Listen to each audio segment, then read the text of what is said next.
এখন বাবার চাকরি নাই। ও সিংগাইরের যুবক, আমার মা ও বোনেরা মনোযোগ সহকারে বয়ান শুনবেন। অল্প সময় কিছুদিনই কথাবার্তা বলবো। এখন মা বাবার চাকরি নাই, মা বাবার কাছে কোনো টাকা পয়সা নাই। রব্বুল আলামিন এখন নির্দেশনা দেন, শোনো, তুমি সন্তান এমনভাবে মা বাবার সাথে তুমি আচার ব্যবহার করবা, মা বাবার সাথে তুমি এমন ব্যবহার করবা তোমার মা বাবা যেন কোনো ধরনের মনের মধ্যে যেন কষ্টর অনুভব না করে। জোরে বলেন সুবহানাল্লাহ।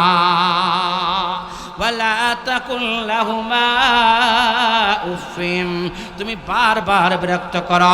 বাবা বারবার তোমার কাছে টাকা চাই, তোমার কাছে বাড়ি চাই, গাড়ি চাই, ভালো ভালো জিনিস খেতে চাই, ভালো ভালো মাছ বাজার করতে বলে, গোস্ত মাংস কড়াই করতে বলে, ভালো ভালো বাজার করতে বলে, শাড়ি কাপড় চাই, ভালো ভালো আসবাবপত্র চাই। এই কারণে সন্তান বলে ওঠে, তোমাকে নিয়ে আর পারলাম না। এই সন্তান যে শব্দ ব্যবহার করে, রব্বুল আলামিন বলে দিলেন এই উপশব্দ ব্যবহার করতে পারবা না, কারণ তোমার যত শিক্ষা দীক্ষা লেখাপড়া সার্টিফিকেট আর ডিগ্রি অর্জন এগুলা তোমার মা বাবার মাধ্যমে দুনিয়ায় আসার কারণ। জোরে বলেন ঠিক কি ঠিক না?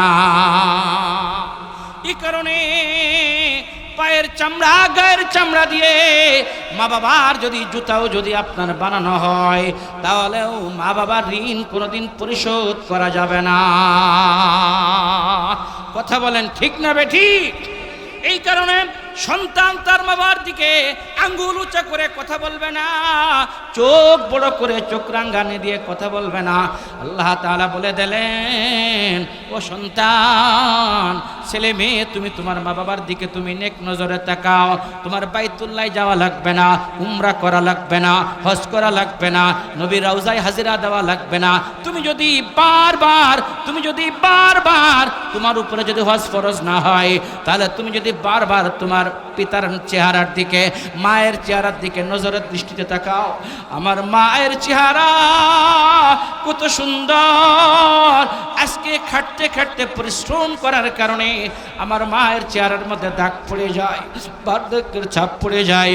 আমার পিতাটা সারাদিন কত কষ্ট করে মাঠের মধ্যে গিয়া কত খাটাখাটনি করে, দোকানে পরিশ্রম করে, অফিসের মধ্যে চাকরি করে, বেসরকারি চাকরি জপে। আমার বাবা কত শক্তি বাবার শরীরে ছিল, চেহারা কত সুন্দর ছিল। আজকে কাজ করার কারণে আমার বাবাটা চেহারাটা দুর্বল হয়ে গেছে। এখন বাবার চেহারা আগের মতো নেই। এখন বাবার শরীরে আর কাজ করে না, হাত ঠিক মতো চলে না, পাও ঠিক মতো চলে না, ঠিক মতো তার শরীরের শক্তি নাই, দুর্বল হয়ে যায়। আসলে নাই, কথা বলেন না কেন? এই বাবার দিকে সন্তান যখন মায়ার নজরে তাকায়, সন্তান যখন পিতার দিকে মায়ের নজরে তাকায়, রব্বুল আলামিন এত খুশি হয়ে যান। আমার নবী বলেন, ওই সন্তানের আমল নামায় রব্বুল আলামিন মক্কা মদিনায় আসে যাওয়াই যে হজ করা হয়, আর হজ যদি হালাল টাকায় হয়, কবুল হয়, ওই সন্তানের আমল নামায় কবুল হজের সওয়াব লিখে দেওয়া হয়। যারা বলেন নারে তাকবীর। অথচ আমাদের সমাজে অনেক সন্তান এমন দেখা যায়, ঢাকা শহরের মধ্যে গাড়ি বাড়ি করে, বিদেশের মধ্যে পাড়ি জমায়, আরামে থাকে, আর গ্রামের মধ্যে তার মা বাবা কাপড় চোপড় ঠিক মতো পায় না, মা শাড়ি পরার মতো শাড়ি পায় না, পিতার পরনের লুঙ্গিটাও ঠিক থাকে না, সিরা ফাটা লুঙ্গি, খাবার ঠিক মতো পায় না। জোরে বলেন আছে না নাই? এই সন্তান যত আমল করুক না কেন, সে যদি কোরআন শরীফ 24 ঘন্টা তেলাওয়াত করে, বাইতুল্লাহ পড়ে থাকে, আর জিয়ারত করে, আর নবীর রওজায় হাজিরা দেয়, খোদার কসম কোরআন হাদিসকে সাক্ষী রেখে বলে গেলাম, নবীর পক্ষ থেকে ওয়ারিসিন হিসাবে তোমার হজ দূরে থাক, কোনো আমল তোমার মালিকের দরবারে কবুল হবে না। জোরে জোরে বলেন ঠিক না বেঠিক? আল্লাহ রাব্বুল আলামিন বলে দিলেন, ওয়াসাইনাল ইনসানা বিওয়ালিদাইহি ইহসানা।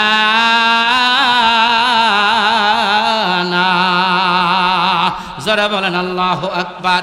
উম্মুহু كرها ووضعته أمه كرها وحمله وفصاله 30 شهرا আল্লাহ রাব্বুল আলামিন বলেন পিতা যেমন আপনার কাছে সম্মান পাওয়ার যোগ্য, আব্বা যেমন সম্মান পাওয়ার যোগ্য, মালিক বলে দিলেন শোনো, আব্বার সামনে তুমি কষ্টের কথা বলতে পারবে না। আমার কষ্ট হয়, ও আব্বা আমার অনেক কষ্ট হয়, এই কথা তুমি বলার অধিকার রাখো না, কারণ আব্বা আম্মা তোমাকে জীবনের ঝুঁকি নিয়ে মানুষ করেছে। আজ 13 এপ্রিল 2026 সোমবার, দ্বিতীয় বার্ষিক ওয়াজ ও তাফসীরুল কোরআন মাহফিলের সর্বশেষ অধিবেশনে সম্মানিত সভাপতি জনাব রমিজ উদ্দিন মোল্লা এবং সার্বিক তত্ত্বাবধানে শেখ খবির উদ্দিন এত সময় আমাদের সামনে আলোচনা পেশ করতেছিলেন অত্র মসজিদের সম্মানিত শ্রদ্ধাভাজন খতিব, আমাদের সকলের মাথার মুকুট, আমার বন্ধুবর হজরতুল আল্লাহ বিশিষ্ট আলোচক মুফতি আবুল কাসেম নোমানী, মুহতামিম নুরুল উলুম মাদ্রাসা উত্তরা আজমপুর ঢাকা, হাফেজ মাওলানা আশিকুর রহমান ইমাম ও খতিব বাইতুন্নুর জামে মসজিদ সাভার ঢাকা, অধ্যকার মাহফিলের সম্মানিত প্রধান অতিথি, প্রধান মেহমান, অন্যান্য অতিথিবৃন্দ, মঞ্চ ভবিষ্ঠ ধর্মপ্রাণ মুসলমান ভাইয়েরা, সামনে ভবিষ্ঠ দিনদরদি তৌহিদি মুসলমান, পর্দার আড়াল অবস্থানরত মুহতারামা শ্রদ্ধা মা বোনেরা, আল্লাহ রাব্বুল আলামিনের নিকট সর্বপ্রথম শুকরগুজার হচ্ছি যে মহান রব্বুল আলামিন আমাদেরকে আজকে এই জান্নাতুল বাগানে কুরআনুল কারীমের এ মাহফিলে আপনাকে আমাকে আল্লাহ তাআলা মেহমান হওয়ার সুযোগ করে দিয়েছেন। সকলে রব্বুল ইজ্জাতের দরবারে মনকে উজাড় করে সকলে কালেমাতুশ শুকর আদায় করি, চিৎকার করে বলে আলহামদুলিল্লাহ।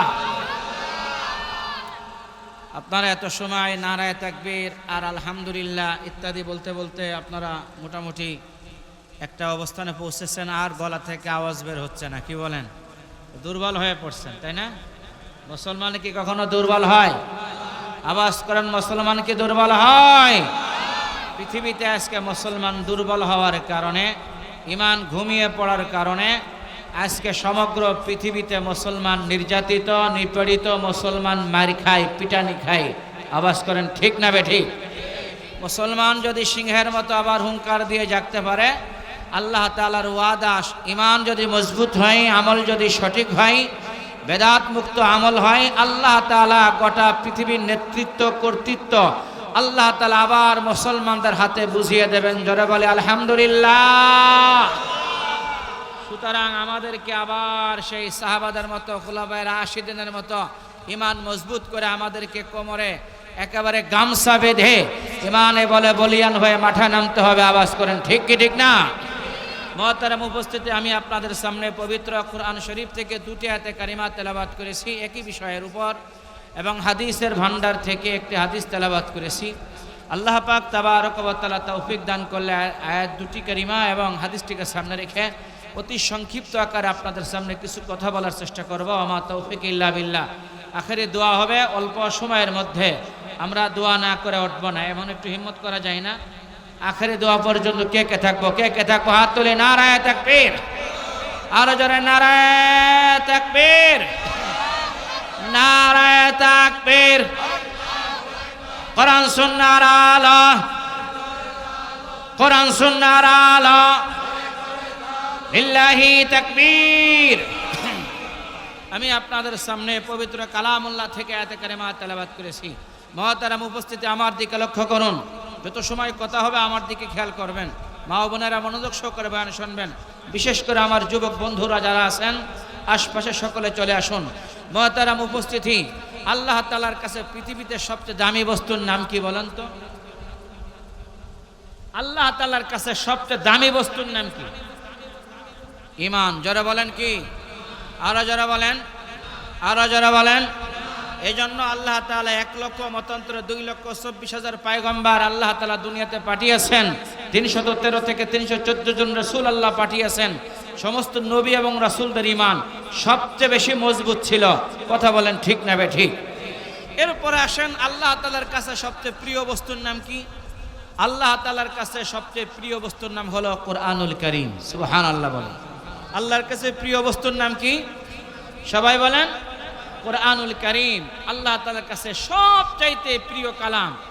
আহাব্বু ইলাল্লাহি তাআলা মিনাস সামাওয়াতি ওয়াল আরদ, আল্লাহ তাআলার কাছে সবচাইতে প্রিয় বস্তুটির নাম হলো কোরআন শরীফ। জোরে বলেন না সুবহানাল্লাহ।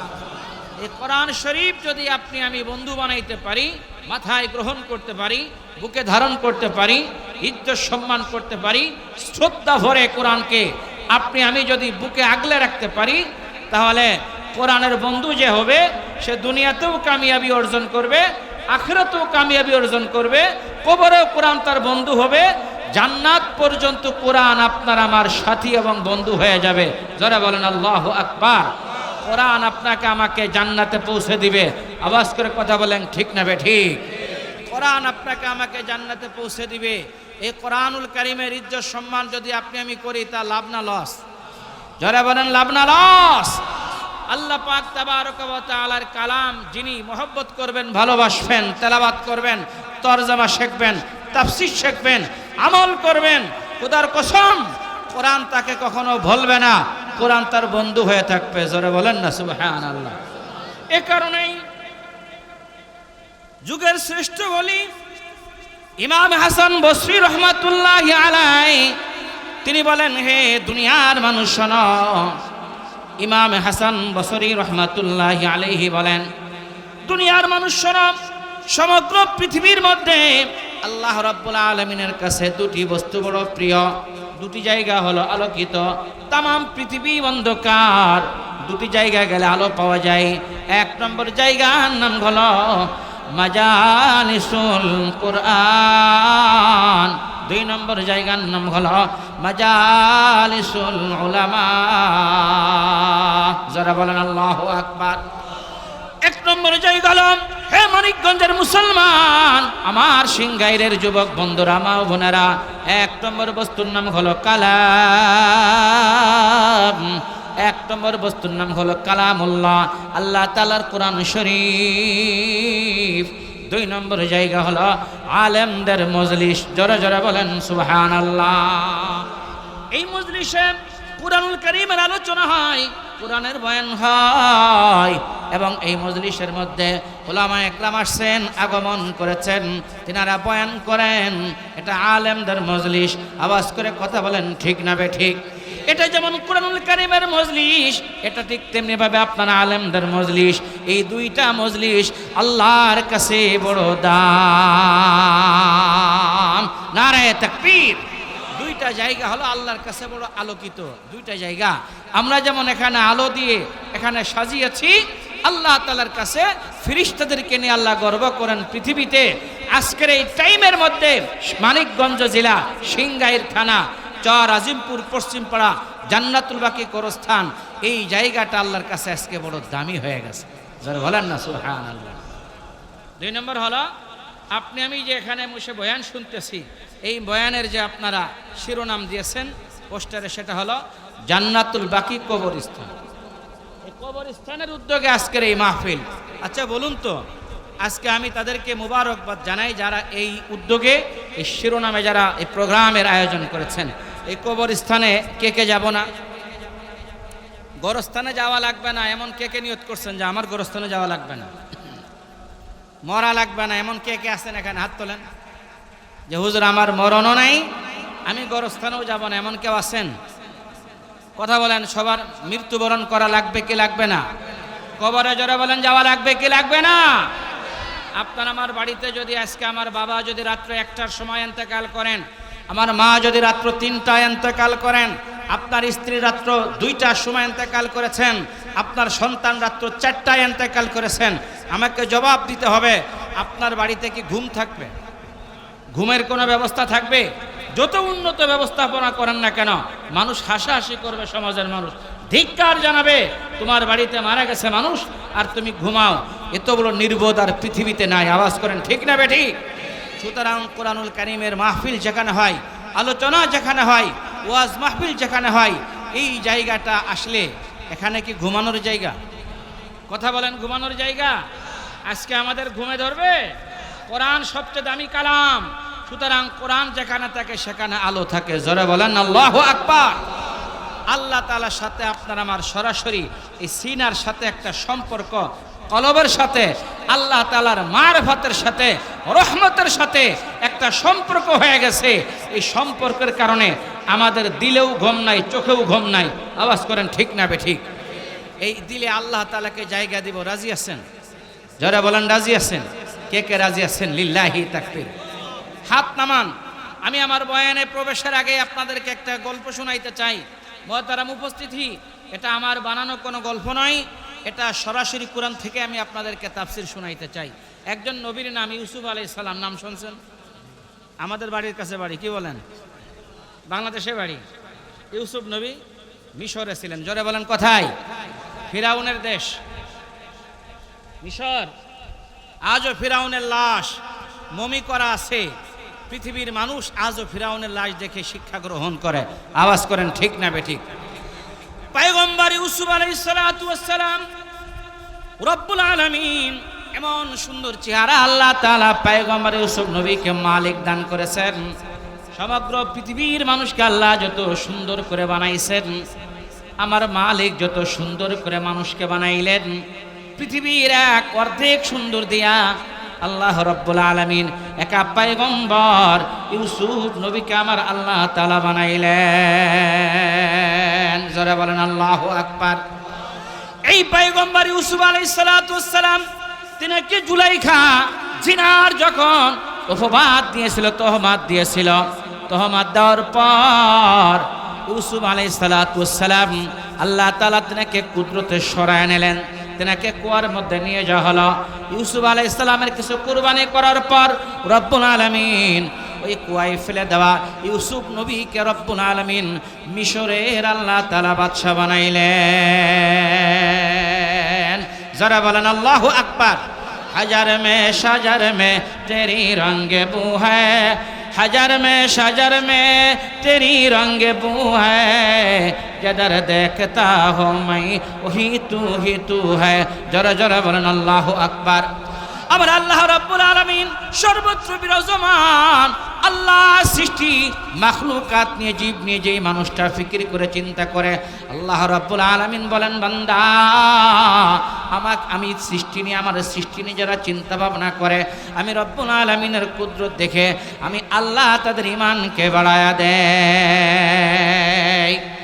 ইউসুফ আলাইহিস সালাতু ওয়াস সালাম যখন মিশরের বাদশা হলেন, মিশরের বাদশা হওয়ার পর একদিন ইউসুফ আলাইহিস সালাম মিশরের মধ্যে আপনার কেনান নামক এলাকার মধ্যে দুর্ভিক্ষ দেখা দিয়েছে। মানুষ খাবার পায় না, পানি পায় না, গবাদি পশুগুলা মারা যায়, মানুষ না খেয়ে মানুষগুলা মারা যায়।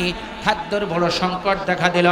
আমাদের দেশে বর্তমান তেলের বড় সংকট, অকটেনের সংকট, কথা কন না কেন? ঠিক না বে ঠিক? তার চাইতে বড় সংকট আমাদের ঈমানের সংকট। কি কথা বলেন ঠিক না বে ঠিক? আমাদের আমলের বড় সংকট, তাকওয়া খুদাভীরু বান্দার বড় সংকট হয়ে গেছে। হৃদয়ে আল্লাহ তাআলাকে ধারণ করা, নবীর আদর্শ সুন্নত মানা মানুষের আজকে বড় অভাব। ঠিক বললাম না বে ঠিক বললাম? এ কারণে আল্লাহ তাআলা অকটেনের সংকট, তেলের সংকট, বিদ্যুতের সংকট, সব সংকট শুরু হয়ে যাবে যখন ঈমান দুর্বল হবে, আমল দুর্বল হয়ে যাবে, কোরআন থেকে মানুষ দূরে সরে যাবে, আল্লাহ আযাব আর গজব বালা মুসিবত চাপিয়ে দেবেন।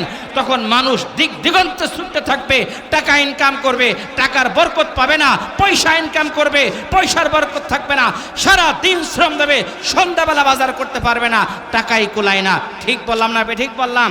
গাড়ি করবে, বাড়ি করবে, টাকা গাড়ি বাড়ির কোনো অভাব নাই, মনের মধ্যে অশান্তি, শান্তি নাই, ছেলে কথা শোনে না, মেয়ে কথা শোনে না, বিবি অবাধ্য, সন্তান আদি কথা শোনে না, নাতিপুতি বিরোধিতা করে, কোরআন হাদিস ও সুন্নাহের নবীর দুশ্মন হয়ে যায়, আল্লাহ দুশ্মন হয়ে যায়। আছে না নাই? ঠিক না বে ঠিক?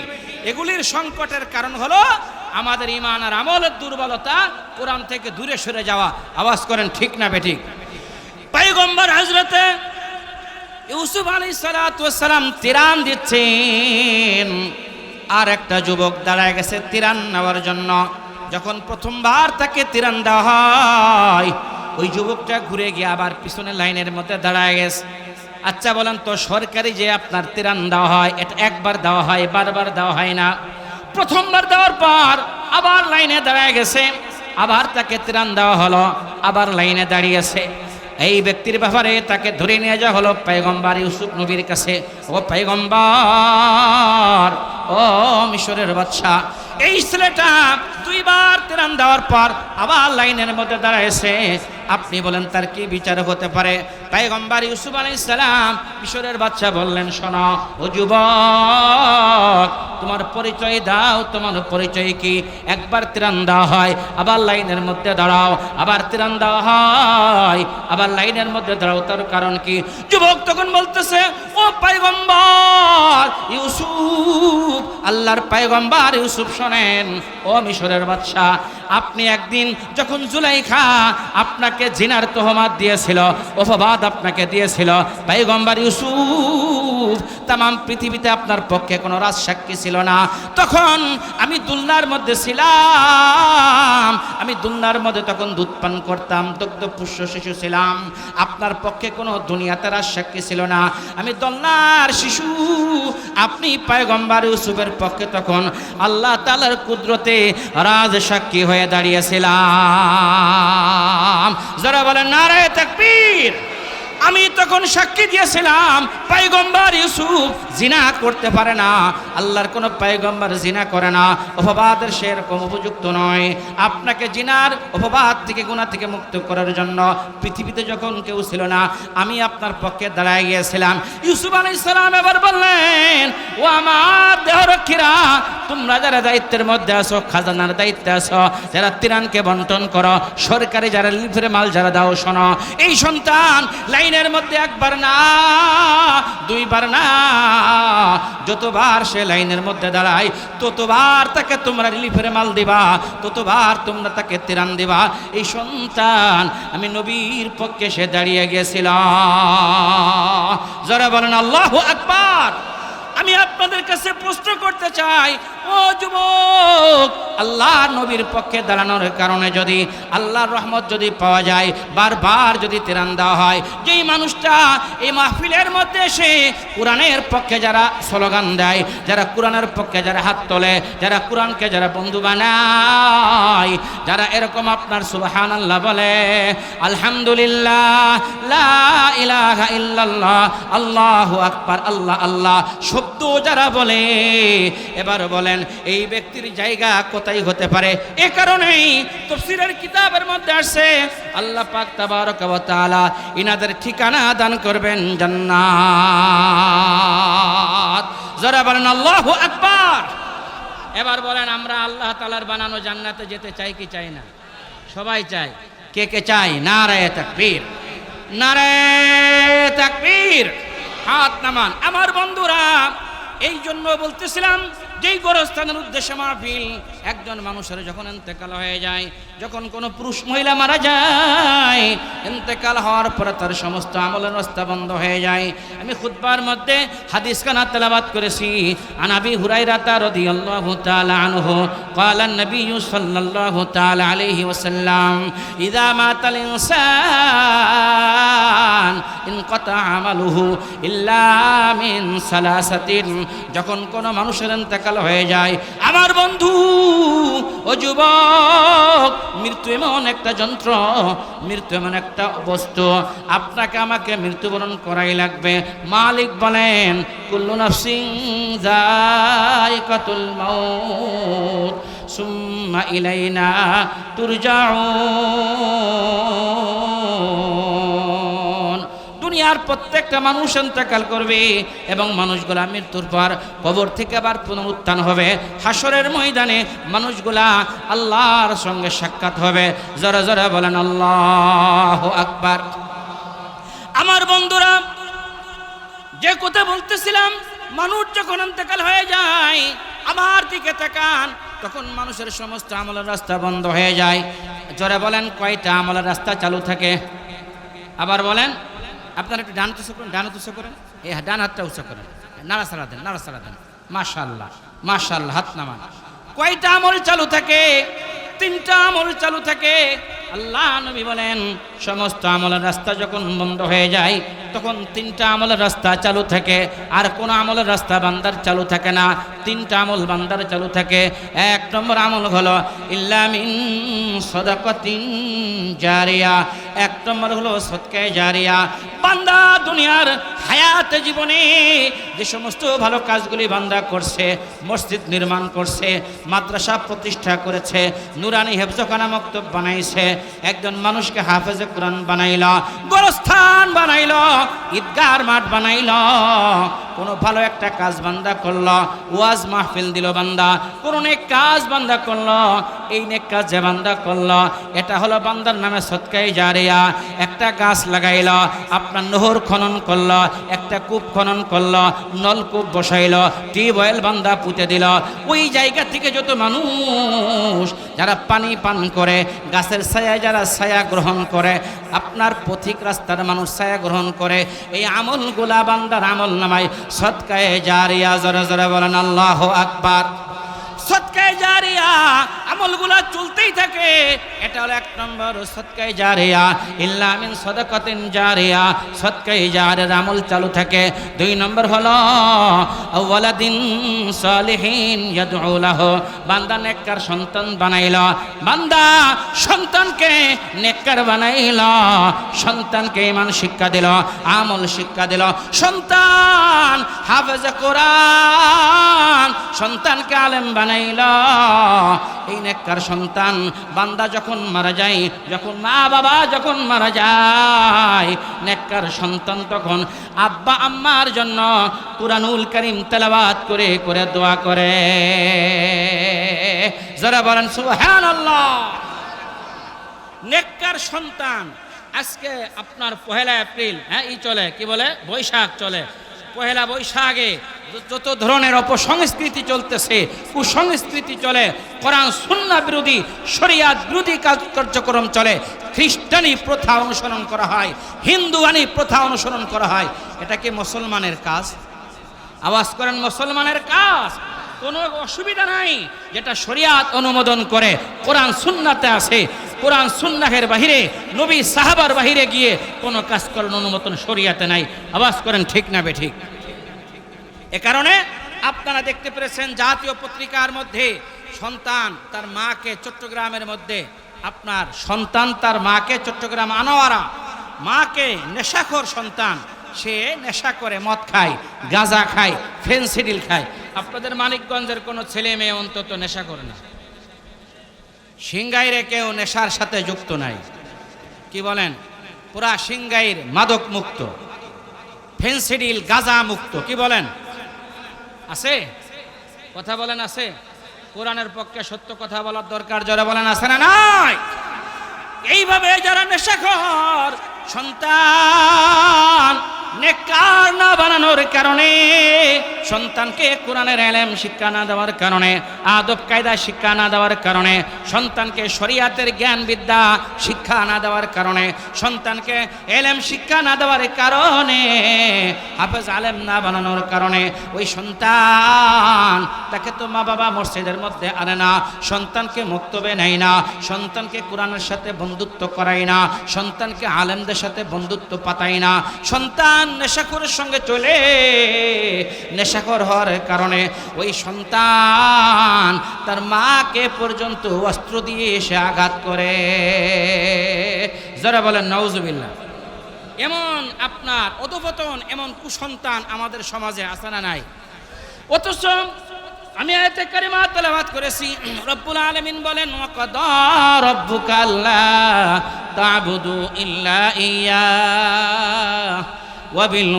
وبالوالدين إحسانا إما يبلغن عندك الكبر أحدهما أو كلاهما فلا تقل لهما أف ولا تنهرهما وقل لهما قولا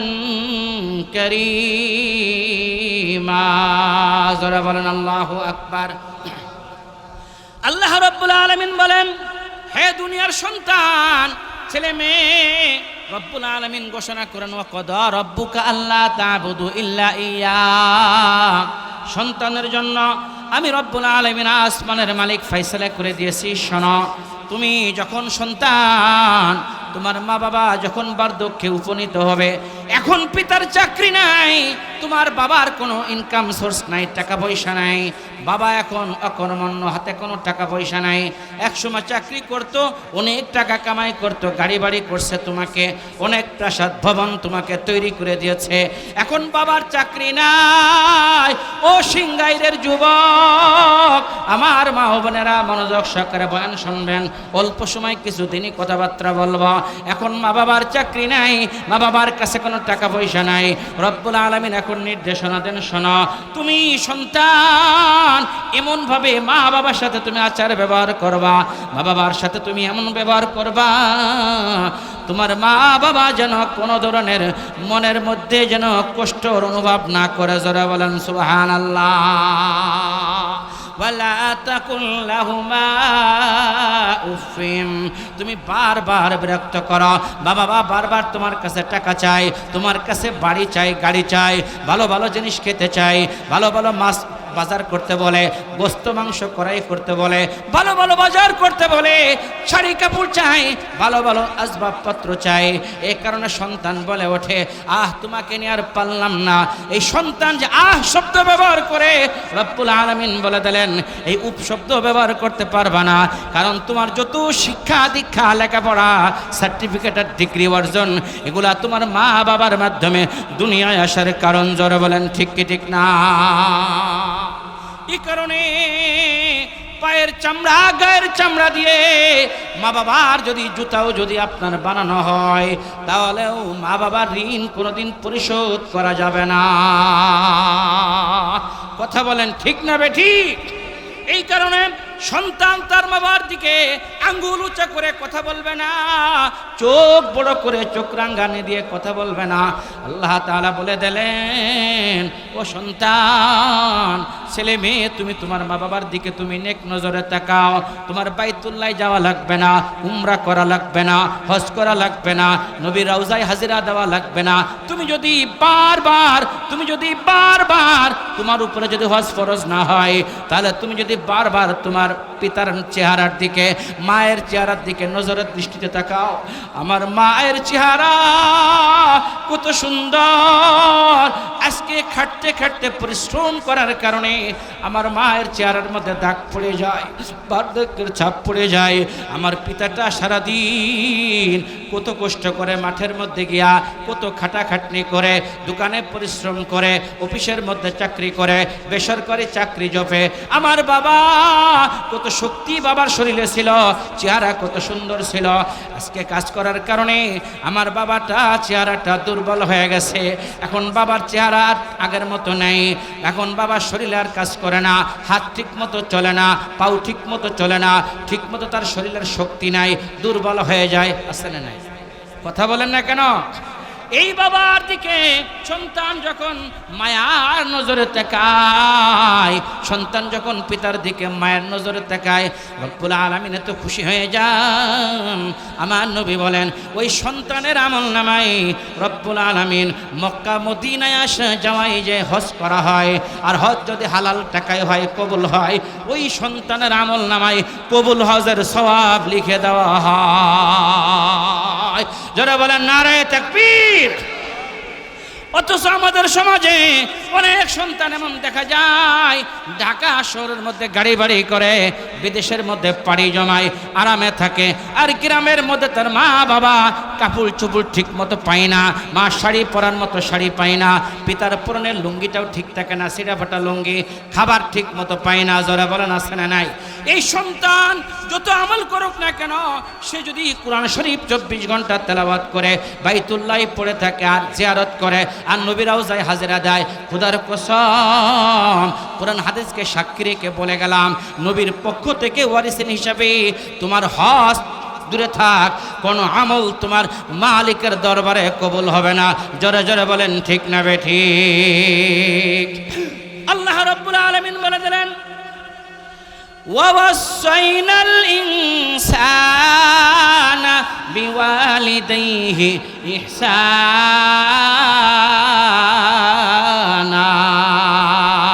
যারা বলেন আল্লাহু আকবার।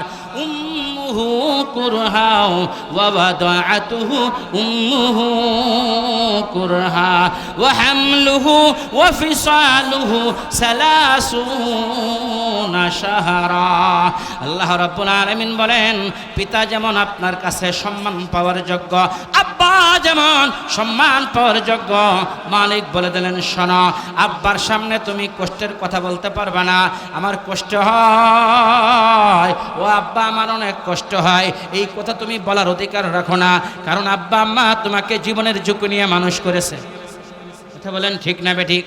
ছোটবেলায় আপনি আমি যখন ভূমিষ্ঠ হওয়ার পর অসুস্থ হওয়ার কারণে আপনার আমার যখন শরীরের মধ্যে আপনার কঠিন কঠিন বাধা বাঁধল, বাসা বাঁধল, আপনাকে আমাকে মা বাবা মেডিকেলের মধ্যে নিয়ে গেছে।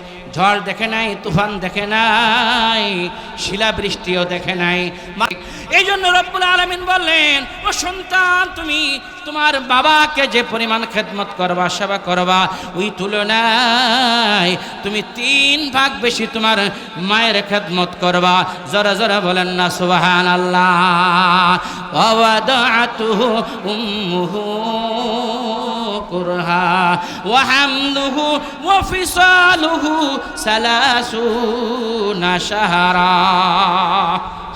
বাবার খেদমতের তুলনায় মায়ের খেদমত 3 গুণ 3 ভাগ বেশি করতে হবে। জোরে বলেন না আল্লাহু আকবার। আর একটু জোরে বলেন না আল্লাহু আকবার। আরো জোরে বলেন নারায়ে তাকবীর, নারায়ে তাকবীর। কোরআন সুন্নাহর আলো। বাবার তুলনায় মায়ের খেদমত 3 গুণ বেশি করতে হবে। কারণ মা 3টা কষ্ট এমন সহ্য করেছেন, মা 3টা কষ্ট ছেলে মেয়ে লালন পালন করতে গিয়ে এমন কষ্ট বেশি সহ্য করেছেন, যেই কষ্টের মধ্যে পিতার কোনো তুলনা নাই, যেই কষ্টের মধ্যে পিতার কোনো হক নাই, কোনো অধিকার নাই। মা একা 3টা কষ্ট বেশি করেছেন। তার মধ্যে 1 নম্বর কষ্ট হলো, মা আপনাকে আমাকে জনম দুঃখিনী মা 10 মাস 10 দিন কম বেশি আপনাকে আমাকে পেটের মধ্যে ধারণ করেছেন। কথা বলেন ঠিক কি ঠিক না?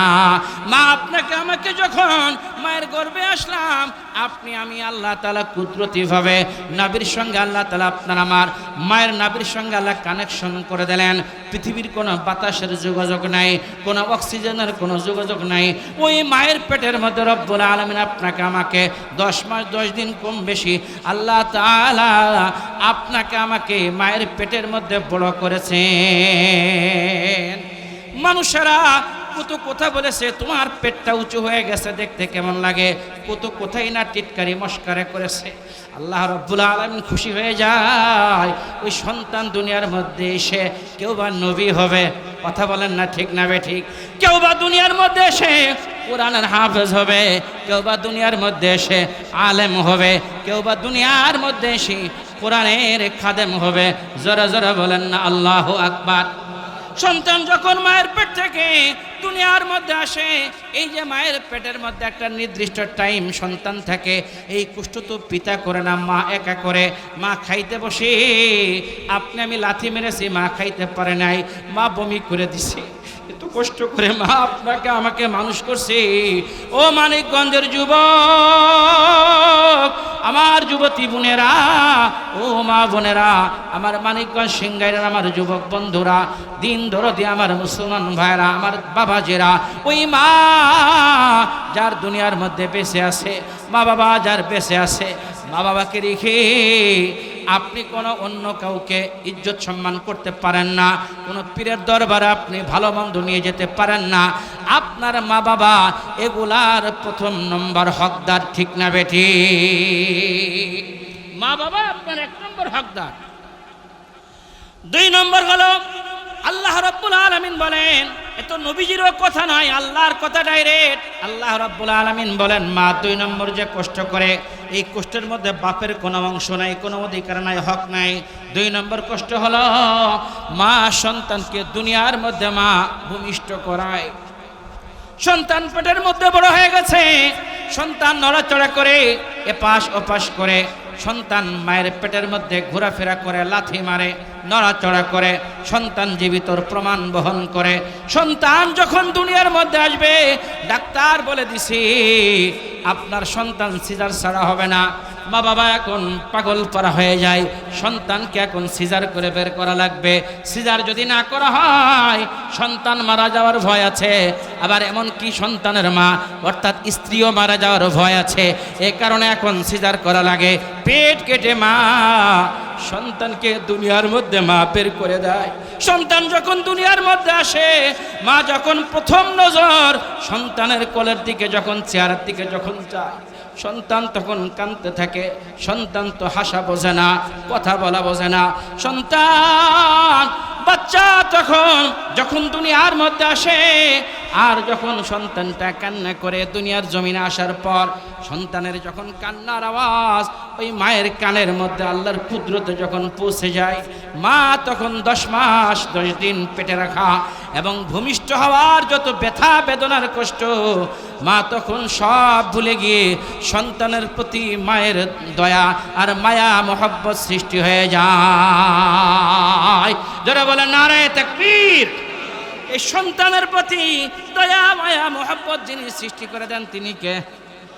আরো জোরে, আরো জোরে, আরো মায়ের নজরে ডাক দেন আল্লাহ। আরো জোরে, আরো জোরে দয়া মায়া নিয়ে মালিককে ডাক দেন আল্লাহ। 2 নম্বর হলো মা সন্তানকে আল্লাহ ভূমিষ্ঠ করেন। এই ভূমিষ্ঠ হওয়ার যত কষ্ট মা বহন করে, পিতা বহন করে না। 3 নম্বর হলো মা তার শরীরে রক্ত পানি করে স্তন থেকে আপনাকে আমাকে দুধ পান করায়।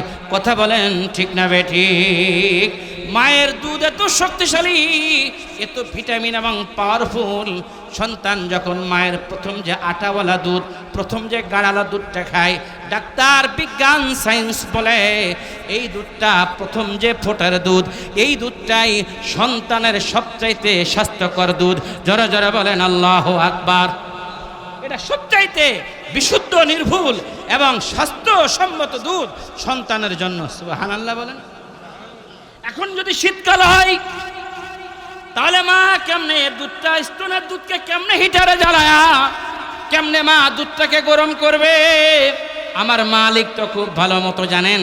শীতকালের মধ্যে মায়ের স্তনের দুধটা আমার আল্লাহ কুদরতে দুধটাকে গরম করে দিয়ে আপনার আমার স্বাস্থ্যসম্মত মুখের মধ্যে যেন গরম দুধ পড়লে সন্তান যেন চাঞ্চল্যতা ফিরে পায়, সন্তানের ভালো লাগবে, আনন্দের সাথে সন্তান মায়ের স্তন থেকে দুধগুলি চুষে চুষে খাবে। এজন্য আমার মালিক মায়ের স্তনের মধ্যে শীতকালে দুধটাকে আল্লাহ কুদরতিভাবে গরম করে দেয়। আবার গরমের সময় সন্তানের মুখের মধ্যে স্বাস্থ্যসম্মত যুগ উপযোগী দুধ বানানোর জন্য আমার মালিক স্তনের মধ্যে, মায়ের স্তনের মধ্যে, দুধের মধ্যে আল্লাহ তাআলা এমন কুদরতি মেশিনকে আমার মালিক স্টার্ট করে দেন, যাতে করে সন্তানের জন্য গরমকালের দুধটা সন্তানের স্বাস্থ্যসম্মত এবং উপযুক্ত হয়ে যায়। এই যে কষ্ট মা বহন করে, শরীরে রক্ত মা পানি করে দিয়ে সন্তানটাকে মা মানুষ করে তোলে। এই সন্তান যখন বড় করে আর লেখাপড়া করে, ডিগ্রি সার্টিফিকেট অর্জন করে, সন্তান চাকরি করে, ব্যবসা করে, বিদেশে যায়, কত টাকা ইনকাম করে, এই বয়সে সন্তান বিবির তাড়নায় পড়ে, ছেলে মেয়ের মহব্বতে পড়ে, মা বাবাকে ভুলে যায়। এই জন্য আল্লাহ স্মরণ করে দিলেন, শোনো তোমার মা বাবার কথা ভুলা যাবে না, মা বাবার খেদমত করবা। আর যদি ইন্তেকাল করে কবরস্থানে, গোরস্থানে দাফন করা হয়, ওই মা বাবার জন্য দোয়া করবা। পড়েন রব্বির হামহুমা কামা রব্বায়ানি সগীরা। জোরে জোরে রব্বির হামহুমা কামা রব্বায়ানি সগীরা। আবার রব্বির হামহুমা কামা রব্বায়ানি সগীরা। এই দোয়া কার কার মুখস্থ আছে? আর দেখি হাত উঁচা করেন তো, কার কার মুখস্থ আছে? পিছন থেকে মাশাআল্লাহ, ওই পিছনের যুবক মসজিদের কাছে, মাশাআল্লাহ, নারায়ে তাকবীর। মা বাবার ইন্তেকালের পরে এই দোয়া করবে। আমি বলতেছিলাম মানুষ এন্তেকালের পরে সব আমলের রাস্তা বন্ধ হয়ে যায়, গোরস্থানে 3টা আমল পৌঁছে, কবরে রুহের মধ্যে আপনার আত্মায় 3টা আমল পৌঁছে। 1 নম্বর হলো ওয়ালাদিন, আপনার 1 নম্বর সদকাতিন জারিয়া, সদকায়ে জারিয়া। 2 নম্বর হলো ওয়ালাদিন সালিহিন ইয়াদউ লাহু, নেককার সন্তান। যখন সে পৃথিবীর কেউ জানে না, তাহাজ্জুদের নামাজের ওয়াক্তে উঠে, তাহাজ্জুদের নামাজে যাই নামাজে দাঁড়িয়ে চোখের পানি ফেলে নীরবে নিভৃতে একাকী, পৃথিবীর কেউ জানে না, খতিব সাহেব জানে না, ইমাম সাহেব জানে না, মুয়াজ্জিন জানে না, মসজিদের খাদেম জানে না, মাদ্রাসার উস্তাদ হুজুর জানে না, পৃথিবীর কেউ জানে না, গোপনে বিছানায় উঠে তাহাজ্জুদের যাই নামাজে নামাজ পড়ার পর সন্তান যখন চোখের পানি ছেড়ে মা বাবার জন্য দোয়া করে, আল্লাহ তাআলা বলেন, শোনো, ওই দোয়া কবুল করে নেই আমি মালিকের মাঝে, সন্তানের দোয়ার মাঝে, মা বাবার দোয়ার মাঝে, সন্তানের দোয়ার মাঝে কোনো পর্দা থাকে না, থাকে না, থাকে না। যারা বলেন নারায়ে তাকবীর। আল্লাহ তাআলা দোয়াকে কবুল করে নেন। এই জন্য সন্তানের উচিত হলো মা বাবার জন্য দোয়া করা, আর নেককার সন্তান তার দোয়া করাও যেমন দায়িত্ব, মা বাবারও দায়িত্ব হলো সন্তানকে নেককার দিনদার বানানো। আওয়াজ করে কথা বলেন ঠিক না বে ঠিক? সন্তানকে দিনদার বানাবো তো ইনশাআল্লাহ? কথা বলেন বানাবো তো ইনশাআল্লাহ? 2 নম্বর হলো আওয়ালাদিন সালিহিন ইয়াদউ লাহু, নেককার সন্তান আপনার আমার বানানো, যাতে করে মানুষ আপনার আমার ছেলে মেয়ে দেখলে সমাজের মধ্যে যেন তারা ভালো বলে, অমুকের সন্তানটা অনেক ভালো, অমুকের মেয়েটা অনেক ভালো। আবার এমনও তো দেখা যায় কারোর ছেলে মেয়ে গেলে মানুষ টিটকারি মস্করা করে, অমুকের মেয়ের কারণে মহল্লাটা নষ্ট হয়ে যায়, অমুকের ছেলের কারণে এলাকা নষ্ট হয়ে যায়। আছে না নাই? আছে না নাই? আল্লাহ রাব্বুল আলামিন বললেন, এই জন্য শোনো, সন্তানকে তুমি দিনদার বানাবা। নবীজি বলেন 3 নম্বর হলো আও ইলমিন ইউনতাফাউ বিহি, সহিহ মুসলিম শরীফের বর্ণনা। 3 নম্বর হলো সন্তান আপনার 3 নম্বর কেমন হবে? আল্লাহ রাব্বুল আলামিন বলেন সদকায়ে জারিয়া 3 নম্বর হলো যে আমলের রাস্তাটা বন্ধ হয় না, চালু থাকে, সেই 3 নম্বর আমল হলো আও ইলমিন ইউনতাফাউ বিহি, উপকারী ইলম শেখা, উপকারী ইলমকে শেখানো, যে ইলমের দ্বারা সমাজের মানুষ উপকৃত হয়, এলাকার মানুষ উপকৃত হয়, দেশের মানুষ উপকৃত হয়, জাতি গোষ্ঠী উপকৃত হয়, এরকম উপকারী ইলম সন্তানকে শেখানো। উপকারী ইলম বলতে কি বোঝেন বলেন? উপকারী ইলম বলতে আমরা কি বুঝি? উপকারী ইলম হলো এক কথায় কোরআন হাদিস ও সুন্নাহের ইলম। কথা বলেন ঠিক না বে ঠিক? কোরআন হাদিস ও সুন্নাহের ইলম।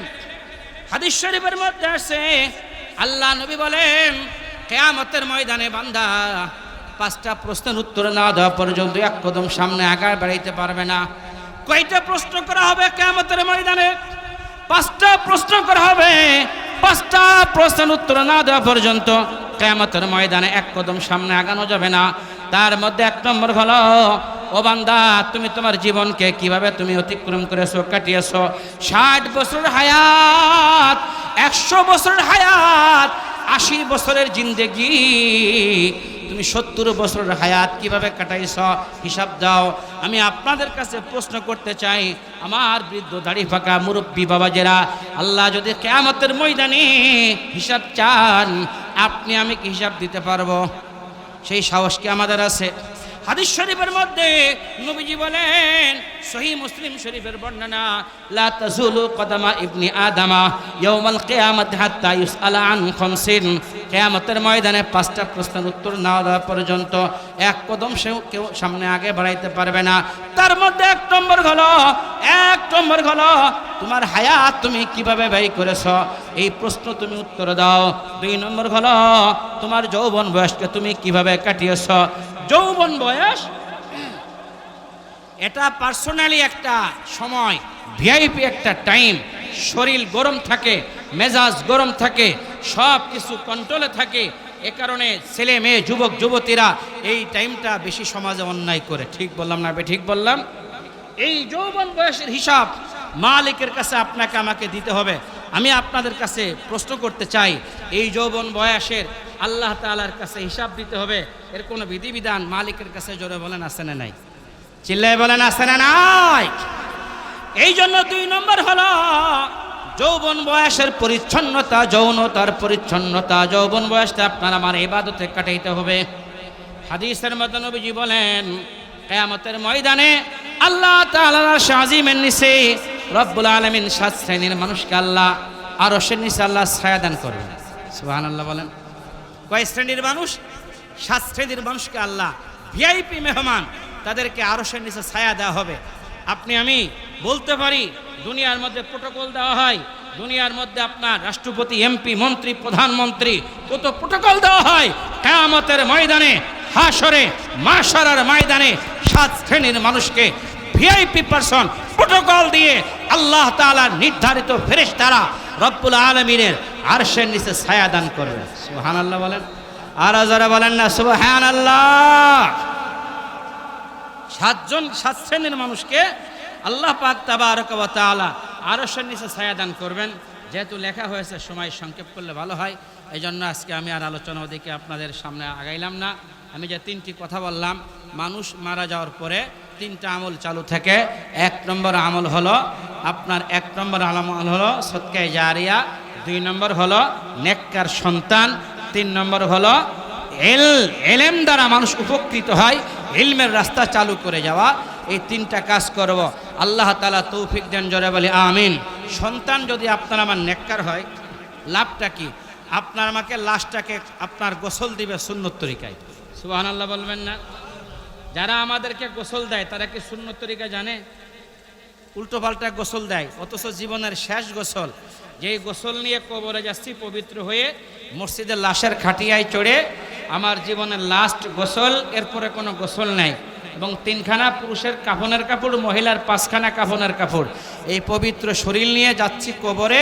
এই অবস্থায় আমি হাসরের ময়দানে আল্লাহর সামনে উঠব। সুবহানাল্লাহ বলেন। সুতরাং জীবনের শেষ গোসল, এটা তো আমার সন্তান আমাকে যেভাবে গোসল দিবে, এটা অন্য কেউ পারবে? তাহলে সন্তান যদি আমাকে সুন্নত তরিকায় গোসল দিতে হয়, তার এটা জানা লাগবে না? নিয়ম নীতি শিখতে হবে।